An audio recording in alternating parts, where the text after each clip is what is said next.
inicialmente nós vamos ler João, versículo 1 a 7, depois do 17 ao 27 e depois do 32 ao 45.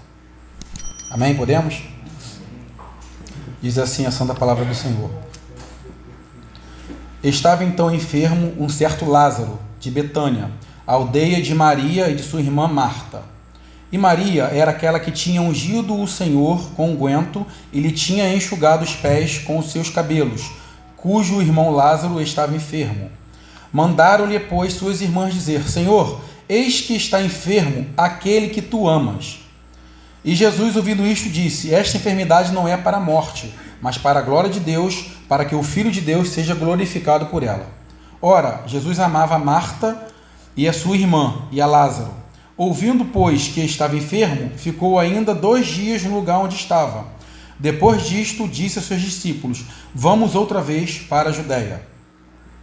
Capítulo 17 agora, até o 27. Chegando, pois, versículo 17 até o 27, mesmo capítulo 11.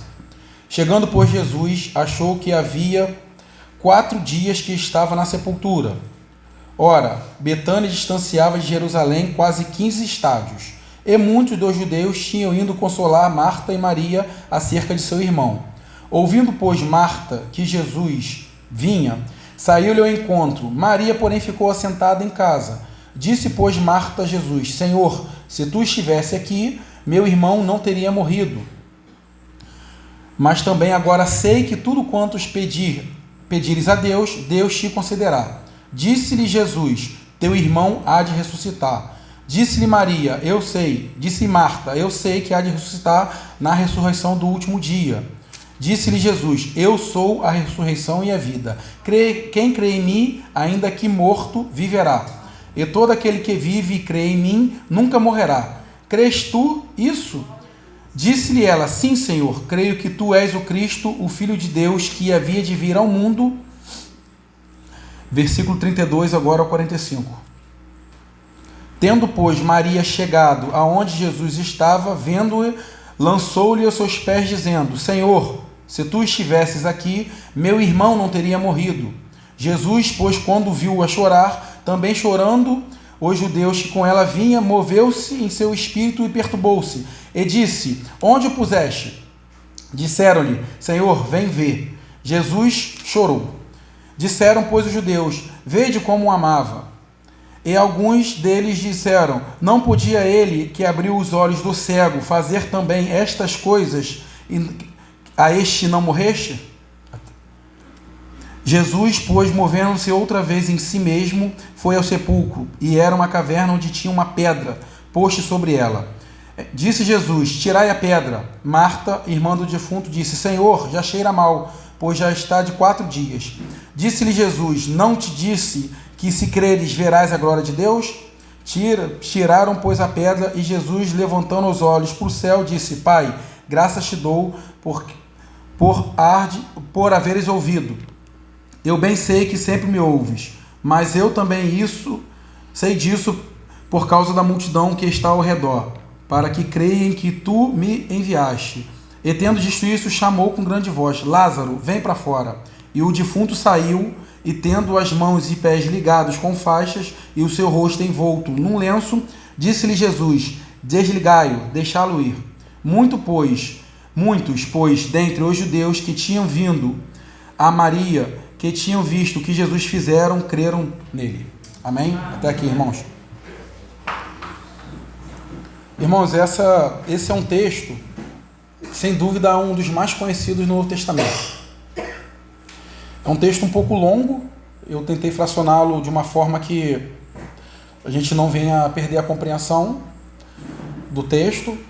E o texto diz que ele relata no capítulo 11, que acabamos de ler, nos versículos de 1 até 45, a morte e a ressurreição de Lázaro. Diz o texto que Lázaro estava doente e as suas irmãs Marta e Maria mandaram ter com Jesus para avisá-lo sobre a doença de Lázaro. E Jesus recebe essa notícia. Jesus era amigo de Lázaro, e de Maria, e de Marta.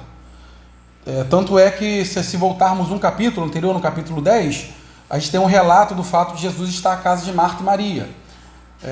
Os irmãos conhecem o texto, quando diz que Maria estava sentada, ouvindo o que Jesus ensinava, e Marta estava atarefada em sua casa, e Marta fala para o Senhor Jesus, não te incomodas que eu te sirva sozinho, que a minha irmã me deixe servi-lo? E Jesus corrige Marta dizendo, Marta, apenas uma parte é importante, Maria escolheu a boa parte, Maria está sentada ouvindo as minhas palavras. Então vimos que Jesus era íntimo de Marta, Maria e de Lázaro, ele era amigo de Lázaro. Diz também no texto que lemos, no capítulo 11, que quando Jesus recebeu essa notícia, ele se demorou mais 2 dias, onde ele estava, em Jerusalém. No capítulo 18, que nós lemos, não lemos, na verdade, porque eu pulei, diz que Jerusalém fica a cerca de 15 estádios de distância de Betânia até Jerusalém, onde Jesus estava. 15 estádios é mais ou menos cerca de 3 quilômetros. 3 quilômetros dá para fazer caminhando de entre 60 a 40 minutos, dependendo da velocidade que você anda. Então, não foi a distância que impediu que Jesus fosse ao encontro de Lázaro, para curar Lázaro. Não foi a distância que impediu. Ele não estava tão distante de Lázaro assim. E Jesus simplesmente não foi pelo fato do que está dizendo no capítulo 11, versículo 4. Que ele fala que esta enfermidade não é para a morte, mas para a glória de Deus, que o Filho de Deus seja glorificado por ela. Então vemos que Jesus tinha uma oportunidade ali de curar a Lázaro, e ele não fez. Não fez porque eu penso que um milagre de cura na vida de Jesus seria para muitos ali apenas mais um milagre. Mas uma ressurreição de um morto de 4 dias é algo que é extraordinário. Só o Filho de Deus para realizar um milagre dessa natureza. Amém? Isso nos ensina que não há impossíveis para Deus. A Bíblia é clara quando diz que Deus tem todo o poder. Aí está a prova. O capítulo é claro em dizer que não há impossíveis para Deus. E eu separei alguns pontos importantes sobre isso. O primeiro ponto se dá à importância da fé inabalável. No versículo 22, a partir do 21, diz que disse Marta ao Senhor Jesus, Senhor, se estivesse aqui, meu irmão não teria morrido. Mas também agora sei que tudo quanto pedis a Deus, Deus te concederá. Marta, ela tinha uma fé inabalável. Marta, ela cria que Jesus era o Filho de Deus, que Jesus era o escolhido, o Cristo, aquele que havia de vir e veio.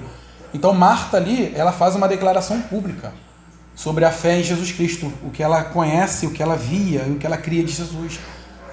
Quando ela fala, meu irmão, se meu irmão estivesse aqui, se o Senhor estivesse aqui, meu irmão não teria morrido. Mas como eu disse, Jesus não quis apenas fazer um milagre como dos que ele estava acostumado a fazer. Ele quis algo extraordinário para que Deus se glorificasse, para que o nome do Senhor se glorificasse. E Marta nos mostra aqui, nos ensina que devemos ter uma fé inabalável. Nós devemos crer acima de todas as nossas expectativas.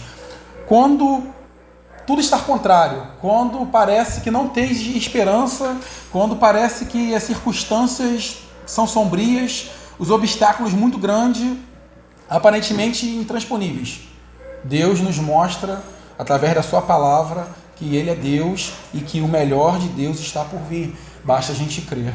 Então a importância da fé inabalável é isso, é que venhamos a processar. Nós devemos simplesmente crer. Como Jesus fala aqui no versículo, se creis, verás a glória de Deus. Então isso nos ensina a importância. Marta nos dá uma grande lição aqui, sobre a fé inabalável. O seu irmão estava morto há 4 dias. E ela falou, mas também sei que tudo quanto pedis a Deus, Deus te concederá. Está no versículo 22. O primeiro ponto é esse, irmãos, nós devemos ter fé. Nós devemos ter fé. E fé é algo que é muito difícil. É muito difícil, porque falar de fé é muito fácil. Porque a gente falar de fé é muito, muito fácil, mas quando a gente passa por situações que nós precisamos de experimentar a fé, Deus nos usa e nos toca de uma forma que venhamos sentir a fé. Deus nos ensina através da fé. E Deus nos mostra pelo seu tempo, que o tempo de Deus é perfeito. Deus nunca chega atrasado. O tempo de Deus, ele é maravilhoso. Ao chegar em Betânia, Jesus foi informado da notícia de que Lázaro estava morto há 4 dias. Isso para qualquer pessoa poderia achar que era o fim, um ponto final ali. Jesus poderia simplesmente, alguém ali, as pessoas poderiam simplesmente achar que já era, acabou. Meu irmão está sepultado 4 dias, não tem mais o que fazer. E Deus vai e mostra que Ele é Deus. E Ele é Deus acima de qualquer coisa, acima dos elementos, acima da natureza. Deus acalma o mar com a sua palavra. Deus, Ele é tremendo e todo poderoso. Qualquer intervenção divina, ela é processada através da fé. E temos que crer, irmãos. Temos que crer que Deus, Ele é Deus acima de qualquer coisa. E Deus nessa história se revela o poder dEle. Ele é perfeito em tudo que Ele faz. E o tempo de Deus, Ele em nossas vidas, ele parece não, ele às vezes é doloroso, porque pensamos muitas das vezes no escape de Deus. A gente pensa e a gente ora por um escape rápido de Deus. Só que nem sempre Deus vai nos socorrer. Assim como Deus não quis, naquele momento, socorrer Marta e Maria, Ele se demorou ali mais 2 dias para poder fazer o milagre, assim somos nós. Nós aprendemos aqui que nem sempre Deus vai nos socorrer no momento que a gente acha que tem que ser aquele. No momento que a gente quer. Deus, ele não trabalha através dos nossos parâmetros. Deus trabalha através dos parâmetros dele. Amém. Isso nos ensina que nem tudo que a gente quer vai acontecer da maneira que a gente quer e como a gente quer. Deus, ele nos ensina de muitas formas. E para muitos aqui, 4 dias é muito tempo, irmãos. Não dá para fazer mais nada ali. Mas Deus, ele mostrou a sua soberania através da vida de Lázaro. Nós temos um grande ensinamento aqui, que é a profundidade da compaixão divina. A Bíblia fala aqui que Jesus chorou. Deus sentiu a compaixão na vida de Marta e Maria. Jesus sabia ali que Marta e Maria ia passar por muitos problemas se ela perdesse o irmão. Então Deus ali se move no seu íntimo e ele sentiu a dor. Quando Jesus chega no túmulo de Lázaro, ele fica profundamente comovido. E a Bíblia fala que Jesus chorou. No capítulo de João 11, no versículo 35. Eu creio que esse é o menor versículo da Bíblia. Jesus chorou. E por que Jesus chorou? Porque ele sentiu a dor de Marta e Maria. A ressurreição de Lázaro não é apenas um milagre. Ele também é um testemunho de amor na vida de Jesus, da vida de Jesus para quem ama. Jesus se compadeceu com Marta e Maria, sentiu a dor delas. Então Jesus se emocionou. Como disse, Jesus era amigo de Lázaro, era amigo de Marta e de Maria. E você deve ter perdido algum ente querido. Você sabe como é que é passar a dor do luto. Em algum momento da tua vida você pode ter perdido um amigo, um pai, uma mãe, um filho, um sobrinho, ou até mesmo um cachorro, um gato, alguém que você ama, que depositou o seu amor, seu carinho, e você perde aquela pessoa. E Jesus, ele nos ama ao ponto de se entregar numa cruz. Então Jesus, ele está vendo tudo o que acontece em nossas vidas. Ele está com as mãos dele sobre a tua vida e a minha vida. Ele sabe das nossas dores. Então Jesus, ele se compadece das nossas dores. E eu creio que quando Jesus chorou aqui, ele sentiu profundamente a dor de Marta e Maria, o que elas estavam passando. E Jesus está vendo, irmãos. Ele está vendo a minha, ele está vendo a sua luta. Nunca esqueça disso. Jesus, ele sempre vai, de uma forma grandiosa, demonstrar o amor dele em nossas vidas. Amém. Sempre. Ele demonstra isso através da sua palavra, o poder da palavra. Ele se aproximou do túmulo de Lázaro e proferiu essas palavras, uma frase: Lázaro, vem para fora. Está em João, né, que acabamos de ler no versículo 43. E tendo dito isso, clamou com grande voz: Lázaro, vem para fora. Isso nos ensina que através da palavra nós devemos profetizar o que queremos em nossas vidas. Devemos orar, entregar a Deus. Deus, se for da tua vontade, devemos tomar posse, meus irmãos. Porque a Bíblia fala que a fé é um firme fundamento das coisas que não vemos, mas a gente se espera. Então devemos, com o nosso íntimo, com as nossas forças, clamar a Deus e profetizar aquilo que Deus quer sobre nossas vidas. E Jesus nos mostra isso através da sua palavra. Essas palavras não apenas ressuscitaram Lázaro, mas também elas ilustram o poder criativo do Redentor. E quando vemos no Antigo Testamento, tudo foi feito através da palavra. Desde o capítulo 1 de Gênesis, Deus fez tudo através da palavra. Se você ler o capítulo todinho, você vai ver que haja luz e houve luz. Haja firmamento, haja trevas, enfim, Deus ordenou tudo através da sua palavra. No Novo Testamento, nós temos também através da palavra. Jesus, ele realiza milagres através da palavra, demonstrando autoridade sobre a natureza, sobre doenças, sobre demônios, sobre tudo. Sobre tudo ele é o Senhor. E através da palavra ele acalmou o vento. Através da palavra ele curou. Através da palavra ele pregou. Então devemos profetizar, devemos ter fé, devemos agir como Jesus agiu neste momento, com palavras, com oração, com súplicas. Não descreia da tua palavra, da tua fé. Creia e profetize aquilo que você quer para a sua vida.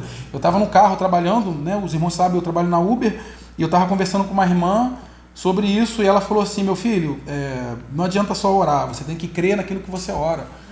Você tem que profetizar aquilo que você quer para a sua vida. Deus vai te mostrar, se for da vontade dele, isso vai se cumprir, mas toma posse. O maior sacrifício ele fez na cruz do Calvário. Ele entregou tudo ali, ele entregou a vida dele por nós. Então creia, profetiza, tome posse da sua vitória, em nome de Jesus. E a mensagem que eu deixo para os irmãos: tome posse, toma posse da vitória. É uma bênção financeira, é uma bênção de saúde, é algo na tua família, é um projeto. Profetiza aquilo e deixa diante de Deus. Se for, Deus vai mover as águas. Amém. Deus vai fazer um milagre acontecer, basta a gente crer. Nós temos exemplos, Jesus deixou exemplos em Atos, quando Pedro cura um paralítico à porta do templo. Ele fala com a palavra: não tenho prata nem ouro, mas o que tenho eu te dou. Levanta em nome de Jesus. Através da palavra, Pedro realiza o milagre da cura. Em Atos também, no capítulo 9, no versículo 32 até 45, conta a história de Enéas, um paralítico, e ele foi curado. Conta a história também da menina, da Tábita, que foi curada, ela foi ressuscitada por Pedro, que dobrou o joelho, orou e profetizou. Então devemos profetizar, irmãos. A Bíblia tem vários exemplos que nós devemos usar a nossa palavra. Em Cristo Jesus, com fé em Cristo Jesus. A palavra nos renova, ela tem a renovação da transformação. A ressurreição de Lázaro é um símbolo poderoso da renovação da transformação. Assim como Lázaro saiu da sepultura, do túmulo, Lázaro pode representar muitas coisas aqui nesse texto. Pode representar um sonho seu, irmão, que está morto, um sonho meu. Talvez você tenha um projeto de concluir uma faculdade, uma pós-graduação. Talvez você tenha um projeto, você tenha um sonho de ser curado de alguma doença. Talvez você tenha um sonho dos seus filhos se render ao Senhor, do teu pai se render, do seu pai sair de um vício, da sua mãe. Eu tenho muitos sonhos, irmãos, que eu coloco diante de Deus. E Lázaro aqui representa os nossos sonhos. Deus, ele é o Senhor dos nossos sonhos. Se nós estamos sonhando no caminho e na presença, na direção de Deus, os nossos sonhos vão se realizar em nome de Jesus. Amém? Amém? Toma posse dessa palavra, irmãos. Lázaro saiu do sepulcro, o sepulcro representa ali a nossa vida. Lázaro pode ser um sonho, o sepulcro ali representa a nossa vida. Mas qual foi a importância da palavra? Jesus, com o seu poder, com a sua soberania, ele poderia ter movido a pedra. Eu creio que Jesus poderia simplesmente esticar um dedinho mindinho, levar para o lado e a pedra ali, sair. Mas ele falou: não, retirem a pedra. Por que retirem a pedra? A pedra é a nossa incredulidade. A pedra aqui representa a nossa incredulidade, quando a gente não ora com fé o suficiente, quando nós não temos fé, quando nós não acreditamos naquilo que a gente está buscando e naquilo que nós estamos orando. Então precisamos remover a pedra da nossa vida. Se você tem um sonho, um projeto, alguma coisa, algo que você precisa concretizar em Cristo Jesus, remova a pedra da incredulidade da tua vida. Jesus simplesmente poderia ter com o poder dele. Jesus, na palavra que em Mateus diz que Jesus transfigurou um monte. Você acha que ele poderia simplesmente rolar uma pedra? Mas não, o que você pode fazer, Deus não vai fazer por você. Então, Deus pede, nesse ato aqui de rolar a pedra, é para processar a fé em Cristo Jesus. É a fé ali que algo vai acontecer. Eu vi uma ilustração do João Rico Palharim, que um certo pastor foi chamado para orar sobre uma cidade que vivia de plantação e não estava chovendo. E ele chegou lá para orar, esse pastor foi convidado. E o pastor pregou antes, e ele fez uma oração. E ele falou sobre fé. E o povo: vocês têm fé para orar? E o povo agoniado, querendo que ele orasse logo. A gente tem fé. E ele falou: então quem trouxe o guarda-chuva? E ninguém levou o guarda-chuva. Mas tinha uma criança de 5 anos que estava com o guarda-chuva. Ela tinha fé. Isso nos mostra que não adianta a gente só pedir, não adianta você pedir algo se você não está preparado para receber. Então, antes de Deus dar a bênção, Ele vai te preparar primeiro. E às vezes esse processo, irmão, é doloroso, ele pode ser lento, e às vezes é angustiante passar pela moenda de Deus, mas não dá para você passar por algo, falar de algo que você nunca viveu.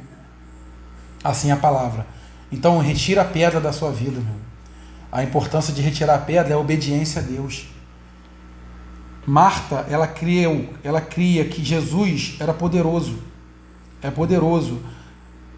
Quando Jesus falou, retirem a pedra, ela falou, Senhor, já é morto de 4 dias, já cheira mal. Olha a importância desse milagre, irmão. Jesus, ele fez um milagre extraordinário. 4 dias, já estava fedendo, o corpo já estava ali em decomposição. Eu imagino quando Deus fala, Lázaro, vem para fora, eu imagino o coração de Lázaro voltando a bater. O baço, o rim, o fígado, Jesus restaurando o corpo físico de Lázaro. Em contrapartida, restaurando a fé de muitos ali e a nossa própria fé, irmãos. Não há impossíveis para Deus. Creia, retire a pedra da incredulidade da tua vida. E creia que Jesus vai fazer um milagre, se assim Ele quiser, no momento que for oportuno para Deus. Nem tudo que a gente pede nós vamos receber. Ou vamos receber de alguma forma, que não é a forma que nós gostaríamos de receber, mas é a forma que Deus quer nos tratar. Eu passei recentemente um problema financeiro com o meu carro, que é o meu meio de trabalho hoje. E simplesmente eu precisava de um valor simbólico de 4 mil. 4 mil. Eu falei, meu Deus, e agora? Como é que eu vou fazer? Eu preciso do carro para trabalhar. E eu falei, vou pegar um empréstimo. Tem um certo banco que está me oferecendo empréstimo, mas eu não queria, porque você paga muito caro no empréstimo. E eu orei a Deus e falei, Deus, falar de fé é fácil, mas milagre você não explica, milagre se vive. Eu falei, Deus, eu preciso de um milagre na minha vida, não sei o que fazer. E aí conversando com um amigo, e como a Bíblia fala que há amigos mais chegados que irmãos, é isso. Eu conversando com ele, ele falou, ei, meu irmão, você está pensando de alguma coisa? Eu falei, rapaz, eu estou com problema e tal. E o carro, você vai rodar, vai fazer, vai pegar as entregas? Eu falei, cara, vou trabalhar com carro, mas estou com um problema financeiro, está acontecendo isso, isso e isso. Ele, quanto você precisa? Eu falei, 4 mil. Ele, me dá o Pix, me manda o Pix. Eu falei, que isso, cara? Não, eu não tenho como pagar. Ele, cara, me manda o Pix. Me paga quando puder, como puder e se quiser. E eu fiquei constrangido, né, irmãos? Porque 4 mil não é 4 reais. Só que você vê o cuidado de Deus, irmão. O que é 4 mil para o Senhor, meu irmão? Deus que é o dono do ouro e da prata. Eu tenho repetido aqui, toda vez que eu tenho oportunidade, eu nunca fui tão fiel na minha vida como tem sido agora no momento de aperto financeiro, irmãos. E Deus não deixa faltar nada. Não deixa. No momento que eu acho, meu Deus, e agora? A benção vem assim, ó, de um lado, vem de um outro. E me incomoda ainda, irmão. Sou sincero em dizer que me incomoda, porque eu costumo dizer que eu não nasci para ser abençoado, eu nasci para abençoar. E Deus vai me machucando, e vai me ensinando, e me ensinando. E eu falei, Senhor, eu já estou rendido. Eu estou rendido. E eu consertei o carro e estou trabalhando, irmãos. E não tem faltado nada para a glória de Deus. Então, o socorro veio não como eu gostaria que viesse, mas foi a maneira que Deus quis que visse. E veio.